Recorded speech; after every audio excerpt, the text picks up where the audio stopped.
ত্রয়োদশ জাতীয় সংসদ নির্বাচনের সঙ্গে একই দিনে অনুষ্ঠিত হয়েছে গণভোট, যেটি হ্যাঁ না ভোট নামে পরিচিত। গণভোটে হ্যাঁ জিতেছে। প্রশ্ন হলো, হ্যাঁ জেতার মধ্য দিয়ে কি জুলাই সনদের 48টি প্রস্তাব বাস্তবায়িত হয়ে যাবে? হ্যাঁ জিতেছে মানে কি সংবিধান বদলে যাবে বা উচ্চকক্ষ গঠন করতে সংসদ বাধ্য থাকবে? নাকি এই সনদের অনেক প্রস্তাবে যেহেতু বিএনপির নোট অফ ডিসেন্ট বা আপত্তি ছিল এবং বিএনপি যেহেতু জাতীয় সংসদ নির্বাচনে 2/3 আসনে জয়ী হয়েছে, অতএব বিএনপি চাইলেই কি পুরো সনদ বাতিল করে দিতে পারবে? তার চেয়ে বড় প্রশ্ন, পরবর্তী সংসদ কি করবে বা কি করতে পারবে না সেটি কি পূর্ববর্তী সরকার ঠিক করে দিতে পারে? বা গণভোটে হ্যাঁ জিতেছে বলেই এই ফলাফল মেনে পরবর্তী সংসদ কি জুলাই সনদ উল্লেখিত সকল প্রস্তাব অনুমোদনে বাধ্য থাকবে? আজকে আমরা এসব প্রশ্নের উত্তর খুঁজতে চেষ্টা করব। প্রথমে আসা যাক গণভোট প্রশ্নে। গণভোট আসলে কি? রাষ্ট্রের গুরুত্বপূর্ণ বিষয়ে সিদ্ধান্ত প্রদানের জন্য জনগণের সরাসরি ভোটের মাধ্যমে মতামত গ্রহণের পদ্ধতিই হল গণভোট। এর মাধ্যমে জনগণের কাছে কোনো গুরুত্বপূর্ণ বিষয় চূড়ান্তভাবে গ্রহণ বা প্রত্যাখ্যানের জন্য উপস্থাপিত হয়।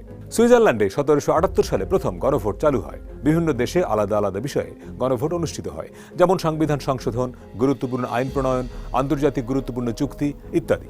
সংবিধান সংশোধনের জন্য অনেক দেশে যেমন অস্ট্রেলিয়া, ফ্রান্স, সুইজারল্যান্ড, ইতালিতে গণভোট বাধ্যতামূলক করা হয়েছে। গণভোটের কি ফলাফল হলো?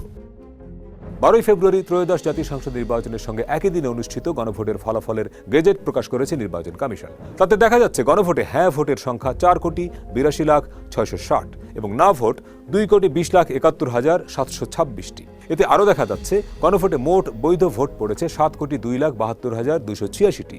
ভোট বাতিল হয়েছে 74,22,000। অনেকে প্রশ্ন তুলতে পারেন, যে 2,20,71,726 জন ভোটার না ভোট দিলেন তারা কি জুলাই সনদ বা সংস্কারের বিপক্ষে? পক্ষান্তরে যে 4,82,00,000 ভোটার হ্যাঁ ভোট দিয়েছেন তারা সবাই কি জুলাই সনদ বা সংস্কারের পক্ষে? উত্তরটা হয়তো সহজ নয়, কেননা যে 4টি প্রশ্ন এবং জুলাই সনদের 48টি প্রস্তাবের আইনি বৈধতার জন্য গণভোট হলো, তার সবগুলো প্রস্তাবের সঙ্গে একমত হয়ে সবাই হ্যাঁ ভোট দিয়েছেন এবং সবগুলো প্রস্তাবের সঙ্গে ভিন্নমত পোষণ করে তারা না ভোট দিয়েছেন এমনটি নাও হতে পারে। কেননা অনেকেই হ্যাঁ ও না ভোট দিয়েছেন অন্যের দ্বারা প্রভাবিত হয়ে। অনেকে হ্যাঁ না ভোট দিয়েছেন না বুঝে। তবে অনেকে নিশ্চয়ই বুঝে শুনেই হ্যাঁ বা না ভোট দিয়েছেন। কিন্তু কত শতাংশ লোক বুঝে শুনে হ্যাঁ বা না ভোট দিয়েছেন এবং কত শতাংশ লোক না বুঝে ভোট দিয়েছেন?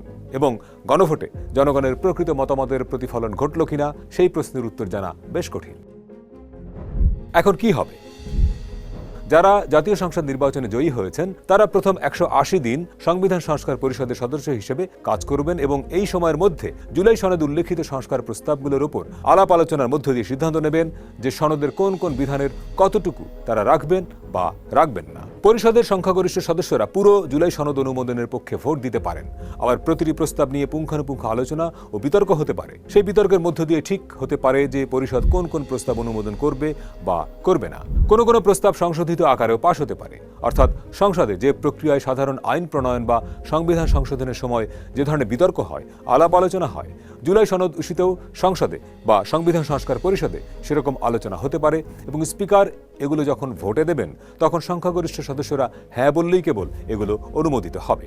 জুলাই সনদের কিছু কিছু বিষয় সরাসরি সংবিধান সংশোধনের সঙ্গে সম্পর্কিত, যেমন সংবিধানের মূলনীতি পরিবর্তন। সংখ্যাগরিষ্ঠ সদস্যরা যদি মনে করেন যে সংবিধানের মূলনীতি পরিবর্তনের প্রয়োজন নেই বা যেভাবে আছে সেখানে তারা সংশোধন আনতে চান, অথবা তারা যদি মনে করেন যে জুলাই সনদে যেভাবে আছে সেভাবেই তারা একমত, সেটিও ভোটে দিতে হবে।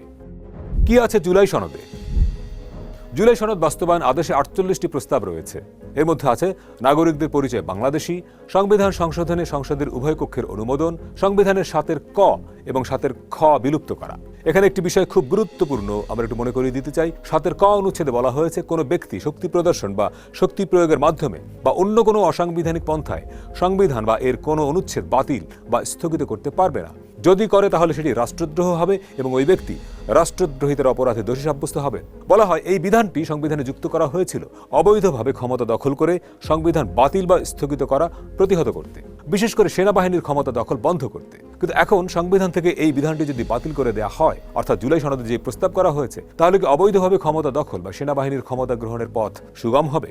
এটি নিয়ে কিন্তু জনমনে প্রশ্ন আছে। এর বাইরে জুলাই সনদে আরও যেসব প্রস্তাব রয়েছে তার মধ্যে রয়েছে সংবিধানের মূলনীতি পরিবর্তন, নাগরিকের মৌলিক অধিকারের আওতা বাড়ানো, রাষ্ট্রপতি নির্বাচন পদ্ধতি পরিবর্তন এবং রাষ্ট্রপতির ক্ষমতা বাড়ানো, একজন ব্যক্তির 10 বছরের বেশি প্রধানমন্ত্রী থাকতে না পারা, একই ব্যক্তির প্রধানমন্ত্রী এবং দলীয় প্রধান হতে না পারা, তত্ত্বাবধায়ক সরকার ব্যবস্থা ফেরানো, সংসদে নারী প্রতিনিধিত্ব বাড়ানো, বিরোধী দল থেকে ডেপুটি স্পিকার এবং কয়েকটি গুরুত্বপূর্ণ সংসদীয় কমিটির সভাপতি বিরোধী দল থেকে নিয়োগ, জাতীয় স্বার্থ বা নিরাপত্তাকে প্রভাবিত করে এমন যে কোনো আন্তর্জাতিক চুক্তি সম্পাদনের পরে সেটি আইনসভার উভয় কক্ষ অর্থাৎ নিম্নকক্ষ এবং উচ্চকক্ষে সেটির অনুমোদন করতে হবে। ন্যায়পাল নিয়োগ সহ বিচার বিভাগ, নির্বাচন কমিশন, সরকারি কর্ম কমিশন, দুদক সংস্কারের জন্য বেশ কিছু প্রস্তাব রয়েছে জুলাই জাতীয় সনদে, যেগুলোর উপরে ভোট হতে হবে সংসদে বা সংবিধান সংস্কার পরিষদে। আপনার মনে হয়তো প্রশ্ন আছে, যেহেতু গণভোটে হ্যাঁ জয়যুক্ত হয়েছে, তাহলে কি জুলাই সনদ এখন স্বয়ংক্রিয়ভাবে বাস্তবায়ন হয়ে যাবে? যে 4টি বিষয়ের উপর গণভোট হয়েছে সেখানে বলা হয়েছে সংসদে নারীর প্রতিনিধি বাড়ানো, বিরোধী দল থেকে ডেপুটি স্পিকার ও সংসদীয় কমিটির সভাপতি নির্বাচন, প্রধানমন্ত্রীর মেয়াদ সীমিত করা, রাষ্ট্রপতির ক্ষমতা বাড়ানো, মৌলিক অধিকার সম্প্রসারণ, বিচার বিভাগের স্বাধীনতা ও স্থানীয় সরকার সহ বিভিন্ন বিষয়ে যে 30টি প্রস্তাবে জুলাই জাতীয় সনদে রাজনৈতিক দলগুলো একমত হয়েছে, সেগুলো বাস্তবায়নে বিজয়ী দলগুলো বাধ্য থাকবে। প্রশ্ন হলো, রাজনৈতিক দলগুলো কি করতে বাধ্য থাকবে? সেটি গণভোটের প্রশ্ন হতে পারে কিনা। দ্বিতীয়ত, 3টি প্রশ্নে বলা হয়েছে হবে, কিন্তু একটি জায়গা বলা হয়েছে বাধ্য থাকবে, অর্থাৎ সংসদ বা সংবিধান সংস্কার পরিষদ কিংবা রাজনৈতিক দলগুলোকে বাধ্য করার এখতিয়ার অন্তর্বর্তী সরকারের আছে কিনা, এটিও একটি আইনি প্রশ্ন। দ্বিতীয় প্রশ্ন, গণভোটে হ্যাঁ জয়যুক্ত হয়েছে বলেই জুলাই সনদের বর্ণিত প্রস্তাবগুলো স্বয়ংক্রিয়ভাবে সংবিধানে যুক্ত হয়ে যাবে কিনা বা সরকার সব প্রস্তাব মানতে বাধ্য কিনা। কেননা কোনো সরকার বা কোনো সংসদ পরবর্তী সংসদ কি করবে বা কি করতে পারবে না সেটি ঠিক করে দিতে পারে না। সংসদ চাইলে পূর্ববর্তী সংসদে গৃহীত যে কোনো আইন বাতিল করে দিতে পারে। সেই হিসেবে সংসদ চাইলে জুলাই সনদের প্রস্তাবগুলো বাতিল করেও দিতে পারবে। সেই এখতিয়ার সংসদের আছে।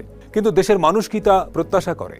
সদ্য বিলুপ্ত জাতীয় ঐকমত্য কমিশনের সহসভাপতি এবং প্রধান উপদেষ্টার বিশেষ সহকারী অধ্যাপক আলী রিয়াজ কি বলেছেন? জাতীয় সনদ বাস্তবায়ন সংবিধান সংস্কার আদেশ 2025-এ যেটা সুস্পষ্টভাবে বলা হয়েছে সেটা হচ্ছে এই যে জাতীয় সংসদের নির্বাচিত সদস্যদের দ্বারাই সংবিধান সংস্কার পরিষদ গঠিত হবে এবং জাতীয় সংসদের নির্বাচিত সদস্যরা দুটো শপথ গ্রহণ করবেন। একটি হচ্ছে জাতীয় সংসদের সদস্য হিসেবে এবং আরেকটি হচ্ছে সংবিধান সংস্কার পরিষদের সদস্য হিসেবে। সংবিধান সংস্কার পরিষদের মেয়াদ হিসেবে ওই আদেশে 180 দিনের কথা সুস্পষ্টভাবে বলা হয়েছে। সেই বিবেচনার থেকেই তারা কাজ করবেন। আর নোট অফ ডিসেন্টের বিষয়গুলো এখন একটা জনরায় হয়েছে, যেটা সুস্পষ্টভাবে সুনির্দিষ্টভাবে তারা জনগণ বলছেন যেগুলি বাস্তবায়নের ক্ষেত্রে। তবে নোট অফ ডিসেন্টের বিষয়গুলো সহ অন্যান্য অনেক বিষয়ই আছে যেগুলো যারা নির্বাচিত হয়েছেন, সংখ্যাগরিষ্ঠ দল হিসেবে যারা নির্বাচিত হয়েছেন এবং যারা অন্যান্য সদস্য এবং দল আছেন, আমরা আশা করি যে তারা যে অঙ্গীকার করেছেন সেই অঙ্গীকারের ভিত্তিতে জুলাই জাতীয় সনদ বাস্তবায়নের আদেশের আলোকে তারা তাদের পদক্ষেপ গ্রহণ করবে। তার মানে জুলাই সনদের কিছু বিষয়ে বিএনপির নোট অফ ডিসেন্ট বা আপত্তি থাকলেও যেহেতু সংস্কার প্রস্তাবের সঙ্গে তারা একমত এবং জুলাই সনদেও তারা স্বাক্ষর করেছে, অতএব সংবিধান সংস্কার পরিষদ গঠন করে সেখানে জুলাই সনদে উল্লেখিত প্রস্তাবগুলোর ওপর আলাপ আলোচনার মাধ্যমে একমত হওয়া বিষয়গুলো সংবিধানে যুক্ত করা এবং প্রতিষ্ঠানগুলো সংস্কারের উদ্যোগ নেবে, এটাই প্রত্যাশিত। 31 দফার আলোকে ঘোষণা করা হয়েছে দলীয় ইশতেহার। একই সঙ্গে কয়েকটি বিষয়ে নোট অফ ডিসেন্ট দিয়ে বিএনপি জুলাই সনদেও স্বাক্ষর করেছে। আমরা জনগণের কাছে প্রতিশ্রুতিবদ্ধ, প্রত্যাশিত প্রতিটি অঙ্গীকার পর্যায়ক্রমিকভাবে বাস্তবায়ন করব ইনশাআল্লাহ। সুতরাং দেশ ও মানুষের কল্যাণে সংবিধানে যেসব সংশোধন এবং রাষ্ট্রীয় প্রতিষ্ঠানগুলোয় যেসব সংস্কার প্রয়োজন সেসব বিষয়ে সংসদ তথা সংবিধান সংস্কার পরিষদ একমত হবে, এমনটাই প্রত্যাশা করেন দেশের মানুষ।